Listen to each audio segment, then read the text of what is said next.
Boy.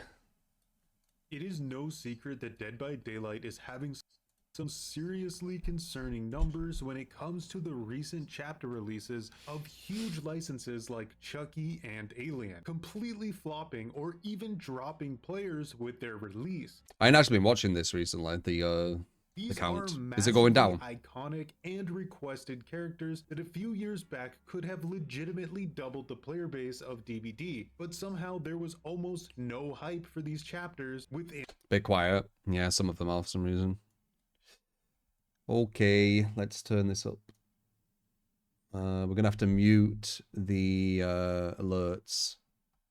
There we go, so it doesn't hurt your In the ears. community, and they didn't even get leaked ahead of time. So what exactly is wrong with modern DBD? Now, I'm guessing a lot of you just immediately thought skill-based matchmaking, and you are not wrong, but I want to get more specific and take a deeper look at the series of events that got DBD to this point, where the player base just generally seems less and less interested in the game. Now, my claim is that map design is the catalyst for most of DBD's current issues and has led to, I wouldn't say killing the game, as that's a bit too dramatic, but I will say it could be the beginning of the end. It's that much of a problem. So let's take a warm look back to see how many problems terrible map design, I don't know if it's just one thing, but yeah, like the potential. Let's see where it's going with it. Is truly responsible for. Basically, since the beginning, Behavior has never really understood the fundamentals of creating a well-balanced map. A map that can be played by both sides and feel fair. It almost feels like they just try random things to see how they work rather than having.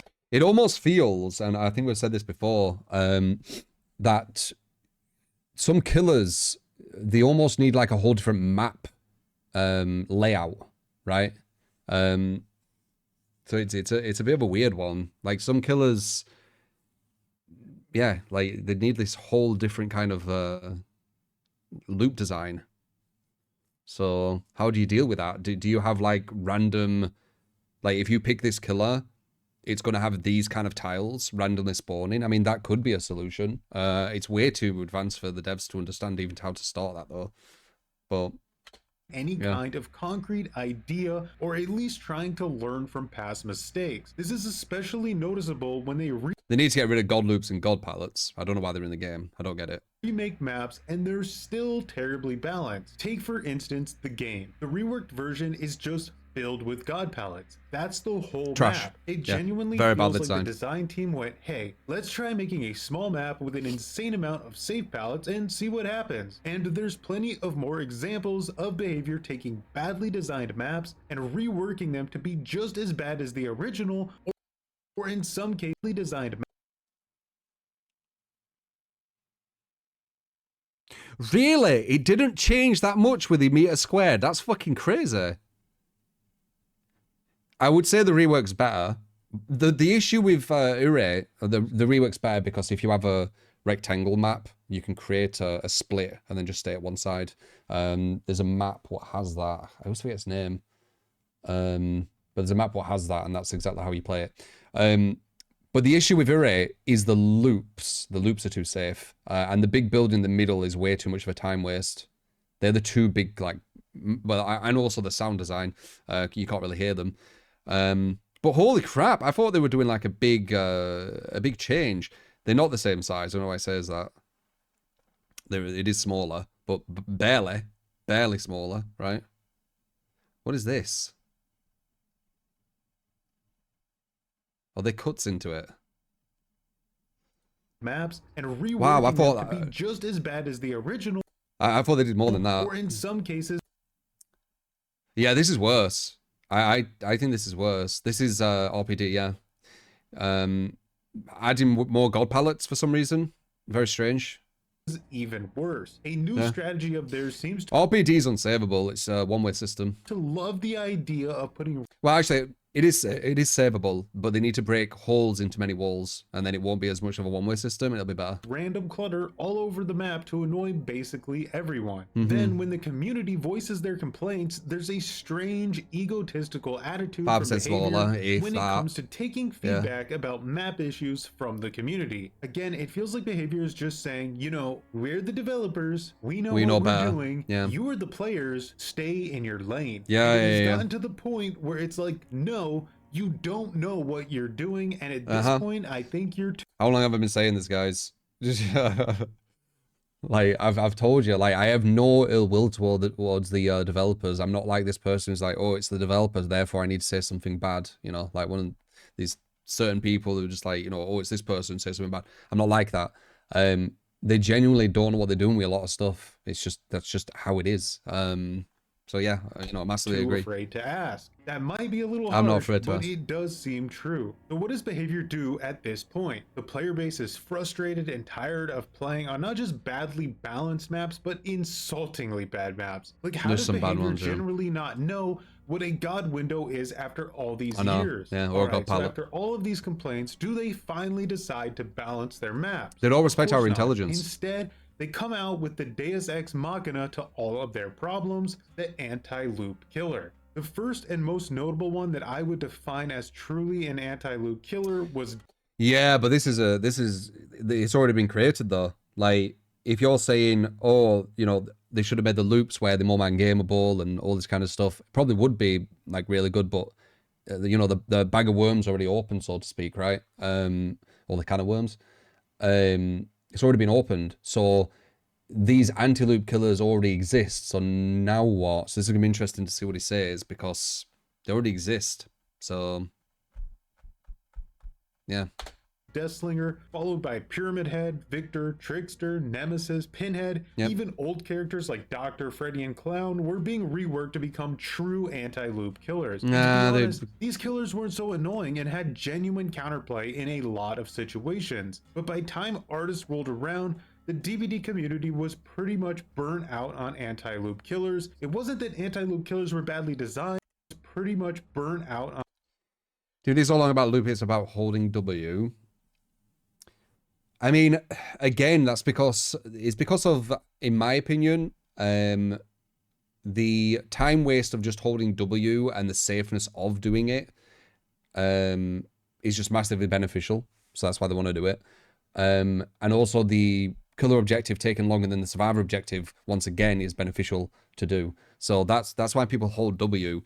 If you had that idea I said ages ago, where killers can fake break pallets, hold W wouldn't be as much of a thing, because you need to make a read if the killer's going for a break or a fake break. But that's a whole different version of the game where things are way more balanced, and you know, like that's like step 20 on this like 100-step thing that I would do, right? It's like far up there.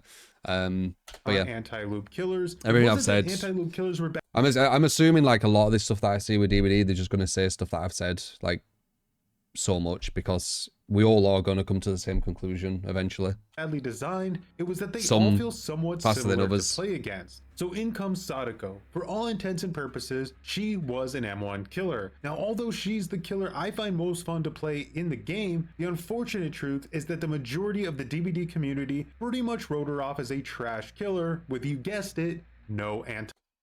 Don't know about Rafe being with Freddy. Is that Doctor? Straight. Billy? No, they've just added random shit here. Anti-loop. So the community sent the message to behavior that a killer with no anti-loop is worthless. So next we get Dredge, easily one of the best themed killers ever added to DBD. Subjective. But of course, he has anti-loop. Then finally we got Wesker, a movement-based killer like Blight, but without completely busted add-ons. Who would have thought that a movement-based killer in a movement-based game would be so successful? So I'll be honest, I'm not really sure what the thought process was after Wesker. Maybe behavior just wanted to try something new, or it's possible they ran out of ideas to make new anti-loop killers. Either way, the anti-loop killer design was replaced with the anti-gameplay killer design, similar to Spirit and Nurse, but without really any mechanical Spirit and Nurse skill involved. Starting there is on about you going around safe loop gameplay mechanics. Nurse came out literally as the first DLC. So I don't think the devs were thinking, oh, let's, you know, break the gameplay or whatever. And Spirit, what? Spirit? You think Spirit has no gameplay? What? Is this an old video? With the I thought this Knight were and new. Skull Merchant. Instead of the killer always having a chance to get a hit at a loop, they were now guaranteed a hit on cooldown. And although they can be fun to play, and I truly appreciated the ambition of a killer like Knight, You're making me watch something old. AI Whatever. minions, this design strategy is a nightmare for survivors to play against. The gameplay becomes so streamlined and static that it feels more like a boring co-op game rather than a competitive game. The next two killers, Like 3 Singularity months and old. Alien, weren't quite as offensive as their predecessors, but ultimately they suffer from the same Wait, I'm not concentrating now because you said rather that. becomes so design strategy appreciate a hit on cooldown. And although they can be to kill involved, starting with the Knight and Skull Merchant and Nurse, but without really any mechanical skill involved. Starting with the anti-loop killer design was replaced with the anti-gameplay killer design, similar to Spirit and Nurse, but without really any mechanical skill involved. Okay, Spirit and Nurse without any gameplay mechanical skill. Okay, Starting with the Knight and Skull Merchant. Instead of the killer always having a chance to get a hit at a loop, they were now guaranteed a hit on cooldown. And although they can be fun to play, and I truly appreciated the ambition of a killer like Knight. Guaranteed a hit. Other than Shift W is he on about? So if you stay on the loop, you will eventually get hit. I think that's what he's talking about. AI minions, this design strategy it does fall is a Shift W for nightmare sure. for survivors to play Not against. The gameplay becomes so streamlined and static that it feels more like a boring co-op game rather than a competitive game. The next two killers, Singularity and Alien, weren't quite as offensive as their predecessors, but ultimately they suffer from the same anti-gameplay issue as them. The counterplay to Singularity are EMPs. If you don't have one or you don't manage them properly, you just die. No, you don't. You don't just die to Singularity. You can definitely get a good chase out of Singularity. Like, he's just very oppressive, or can be very oppressive. You do want Emps, and when you have Emps, then he's just pissy. He's just a mouse one. Mouse ones are just brain dead. But I would not say you just die to fucking Singularity. What the fuck? That doesn't sound right. And who are the other? Same thing with Alien. Alien? No, I don't agree with that either. You won't just die to Alien. He's very, very oppressive. Very oppressive. But you can do things. It's just that he's very difficult to loop. It's not a guarantee. Knight, I can kind of agree with if you're saying you're just staying at a loop. And you need to shift W. That's kind of boring. I agree with that. But I don't agree with the Singularity or Alien. Not at all. Counterplay are turrets. Otherwise, Xeno. And completely demolishing their ability, I wouldn't say is the only counterplay. Like, you just make them massively weaker. Literally power creeps every other anti-loop killer in the game with all of their strengths, but none of their weaknesses. The counterplay to which is, again, a turret that can be pretty much rendered useless with the right add-ons. Let's not also forget to mention what they... Them turrets are solid as fuck. Even with the good add-ons. Interesting viewpoint. And he's talking about them getting countered when they go back to a mouse one, but a mouse one killer is weak as fuck. Did to my girl Sadako. They took a very specific playstyle that she had, condemned Sadako, and made it base kit in the most brainless way imaginable. And lastly, we have Chucky, who by comparison to all others isn't nearly as bad, but his scamper into dash ability again pretty much robs survivors of meaningful counterplay. Keep in mind, this video has nothing to do with the killer versus survivor balance argument. It's about the cascade of problems brought on by terrible map design. Bad map design early on robbed OG M1 killers of meaningful gameplay at loops. So what is the result of all of this? Well, ironically, in a desperate attempt to create strong killers that could win on horribly designed maps, behavior has now inadvertently made them so strong that survivors have no legitimate counterplay. Incorrect. But they have made them really, really strong because of the loop design, agree. With one huge exception, rushing gens as fast as possible, because the yeah, that is definitely a counterplay. It's not the most interesting, but yeah, 100%. Only counterplay to anti-gameplay killer design is gluing to gens like your life is dependent on it. That means broken toolboxes, syringes, and basically anything that buys survivors Yeah, it can, but you don't need gen time stuff. and increases gen speed. But it Anti-loop inseals are meant really killers strong. had a chance to hit survivors. With anti-gameplay, it's much more beneficial for survivors to just hold W to a part of the map that's as far away from generators as possible. But it would be anyway. If anything, that shift W is part of the survivor's gen efficiency, or the survivor's objective is much easier than the killer's objective. Because let's say the loops, like you're talking about killers who have no counterplay and it's definitely going to down you, right? And you're saying that this shift W is still strong versus that. So imagine a killer that has to loop, then break it, and then shift W. It's even worse, right?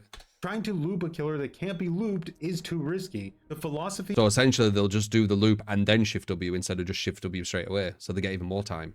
has become So shift W isn't linked to these bad killers. They can still do that versus weak killers. If one or It's linked to gen efficiency. two gens aren't finished by the time the killer gets their first down, that means the game is over because the survivors aren't pushing gens hard enough. First down. The philosophy has become if one or two gens aren't finished by the time the killer gets their first down, that means the game is over. No, not completely. Like one, two, or even three gens done, it doesn't matter. It's what percentage they're on. And maybe I'm being a bit anal with the wording. What is it? Semantics. But it's yeah, like you need gens close to being done for sure. Yeah, but that's kind of obvious. Also, it doesn't need to happen. You're not definitely going to lose from that. It's just that the killer starts getting the advantage. Like, I always feel that the survivors always start with the advantage, right? And the better the killer does, he starts pushing the advantage up, and then eventually takes over, and then he's an advantage. It's hard for them to come back. But say if you don't get them gens done quickly, the killer's advantage is going to go up much quicker, right? That's the way I see it. But it doesn't guarantee, because he's at advantage, you can't surpass again. All it takes is a few bad chases. So he's seeing this very, very black and white. I don't see it that way. Because the survivors aren't pushing gens hard enough. Now, I know the big counter argument here is going to be that survivors always rush gens anyway, which is true, but it was not this extreme. I'd even call it a rare Yeah, because they're more efficient now. That's just happens over time. Experience if we were being truly. And especially with MMR forcing the better players to go against the better players. Like, if I go against people who think the same as me as Survivor, then gens are going to fly. Be honest. Survivors had choices. They could make mistakes, go for saves, try to bully the killer, etc. Now, any of that is. They can make mistakes. You're saying that killers pretty much have no counterplay and you're guaranteed to go down, therefore they can rush gens. Which would be a mistake, essentially, them going down, right? Or are you saying, like, they could make a mistake and then they're fine? I'm not sure what they're saying with that, actually. Mistakes, go for saves if we were being truly honest. Survivors had choices. They could make mistakes, go for saves, try to bully the killer, etc. Try to bully the killer. Now, any of that is considered throwing the game. Gens have become the religion. Skill expression has become hitting hyper-focused skill checks. Same with tunneling at 5 gens. It always existed, but now it's like every 2 out of 3 games, which wouldn't even. Nah, skills evolved past this. From what you're saying, very simple things. I would say skill at the higher level has evolved from the killer, knowing what chases to take, when to detach, when not to, and map pressure and map control. For Survivor, it's knowing when to be on gens, when to go for saves, when to go for body blocks. What else would I say? Just staying alive as long as possible on whatever killer you're going against. So there's way more to it, I would say. Like, it isn't how fast you can tunnel at 5 gens or what did it say? Gens. It always existed, but hitting hyper-focused skill checks. So he's saying skill checks is the top level. I don't agree. Same with tunneling at 5 gens. Tunneling at 5 gens, that's going to make you lose. So no. It always existed, but now it's like every 2 out of 3 games, which wouldn't even be. Like, it's massively oversimplified. Maybe it's oversimplified, like, just so people can understand it more, but like, you can go for someone who's out-positioned in a way, or you can go for multiple injures, and then you see someone out-position, you put them on a hook, you pressure, and then that person getting off the hook, you slug someone, then go after that person. You can potentially do that, which is like the kind of comp strat, but it's there is more going on, especially if you want consistency. Lethal. For instance, what do you do if you are being tunneled by a xenomorph? You can't just pull turrets out of your juice mid-tunnel, and your team... Well, your team can be putting turrets down. They usually will be, and then you can direct to the turrets to break him out, which is going to make him not want to chase you, go back in and look for someone else because he's wasting too much time. Teammates are legitimately better off rushing gens than trying. If a killer wants to win and they're going after a survivor who's taking too long to down, they're going to stop chasing that survivor. To help you. So now we have a situation where killers are having a bad experience because gens are flying insanely fast no matter how short their chases are, which feels completely unfair. Yeah, that's the imbalance of the survivor's objective to the killer's objective. It's nothing to do with the lethality of the killer.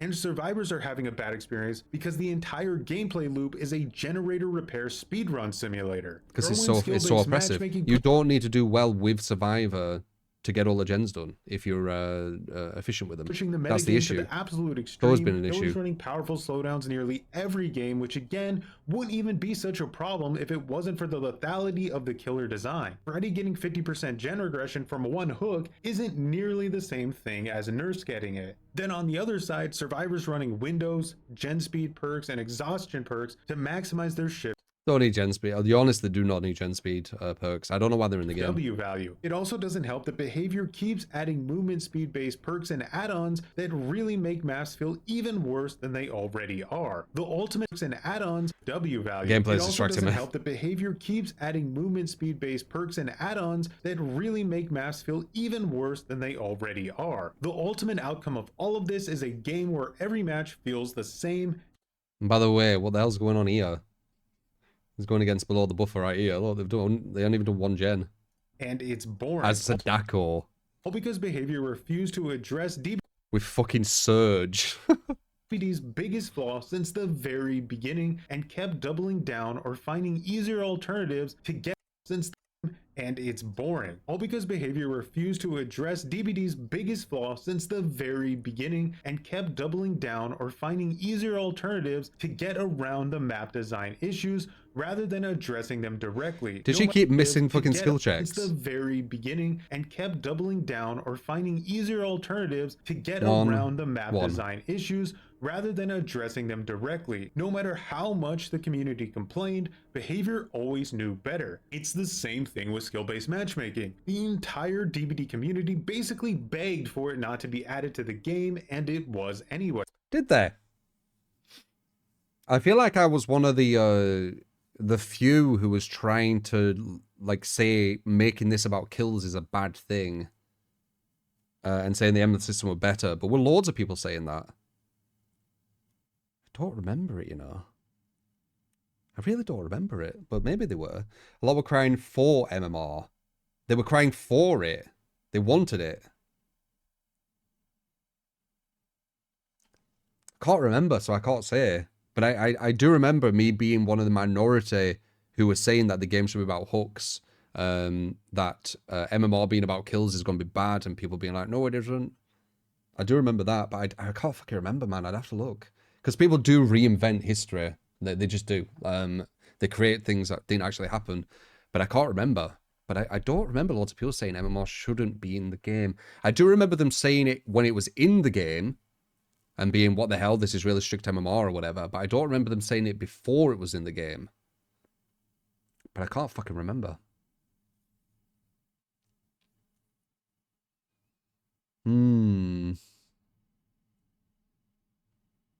Hated MMR and said it would ruin the game. Yeah.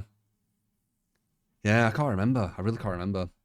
It's been years and it's still terrible for the game, and like Coconut RTS said, MMR isn't terrible for the game. The design of MMR will be. And what I mean by that is you're designing MMR on kills. If you designed MMR on hooks, you rewarded people for getting hooks, and you graded, and you got like new unique cosmetics or maybe mores and things from going up ranks which were linked to MMR based on hooks, then it won't be as bad.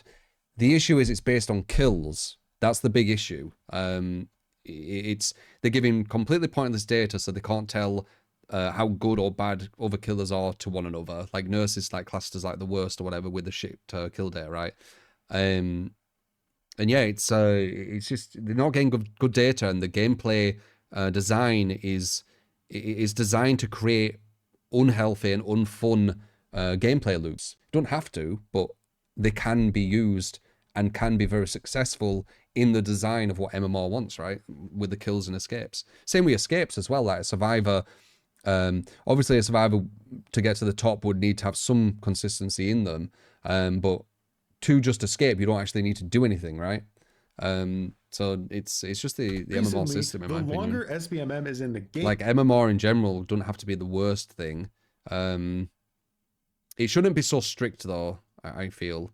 But it's all about the design of it, in my opinion. The more permanent, irreversible damage it does to the DBD player base. The more sweaty the community becomes, the more difficult it will be to ever undo that sweaty mindset. SBMM takes No, like I don't know if that's true. I feel sweaty players are just going to be sweaty because it's just how they play. I don't think a game conditions you to be sweaty. I think this is some kind of made up thing he's thinking. Like, if you're not sweaty, guys, if you're not like, oh, I need to win this or I need to this and blah, blah, blah, but a game is saying, oh, you need to do this, would you start doing that and playing that way, or would you not? Because I just feel it's going to be in you to do that. That's like the way you play. It doesn't matter what the gameplay says or not. Like, what I think he's seeing different to me is he's seeing, oh, this sweatiness is a bad thing because he's linking it to kills, just for example, right? Or he's linking it to just trying to escape. But would sweaty be a bad thing if it's trying to get 12 hooks every game? Would that be a bad thing? You know, would sweaty be a bad thing if it's trying to get saves efficiently on each other? If it's trying to help each other as much as possible in a team, you know? Again, it boils down to what the game wants from you as a player playing it efficiently, right? Core issues like bad map design, for example, and just pushes them to the max. Every flaw in design is exploited by the player base in a game with SBMM. As I'm exploited. I mean, to an extent, that's why the devs need to get on it, but the devs don't understand there's an issue because they look at fucking kill percentage, which doesn't tell them anything. And they think, oh, 60% kill percentage? Okay, well, everything's fine then. That's why I said, you know, the hooks to gen data would be more interesting. Recording this, the new PTB just dropped. Oh, there you go. It will take some time for the community to test everything, but I sincerely hope that Behavior didn't find a way to make Hillbilly into an anti-gameplay killer. I also hope they so this was just before the Hillbilly PTB. Okay, so it weren't too long ago. To make when was that? 3 months, as you said? Fair survivor-sided map than it already is, but after 3 failed attempts to fix Skull Merchant, I'm very skeptical of these things. Okay, so I got Old Skull Merchant as well. I will say that the Sadako changes sound very promising on paper and closer to the buffs I originally asked for when the character released. Lastly, there's finally some add-on reworks coming for Blight, but just by reading the patch notes, I'm pretty sure it's going to fix nothing. We'll see what the live update brings, I guess. I'm sure you can all let me know how the PTB was received down in the comments. In the end though, if Behavior is unwilling to accept certain things, like how their desperation to work around terrible map design. I wonder why he picked this gameplay to be the one in the background. Is it because it's just like the least kind of distracting?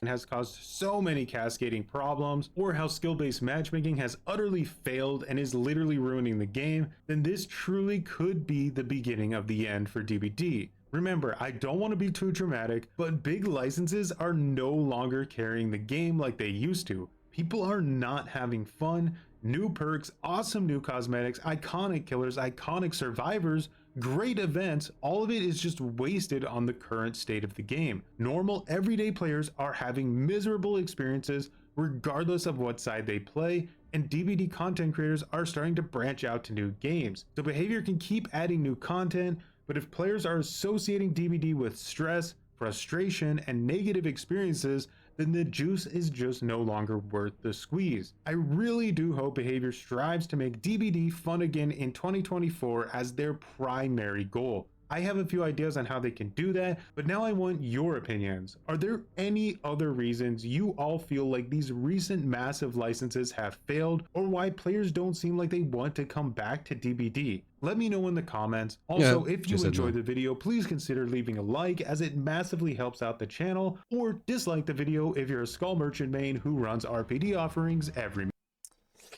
Okay, interesting. Yeah, I mean, some points agree with, some points don't. We can check that other one with the Fog Whisperer leaving or whatever it is if you want. But yeah, there you go, a bit of a reaction to that. Should we check the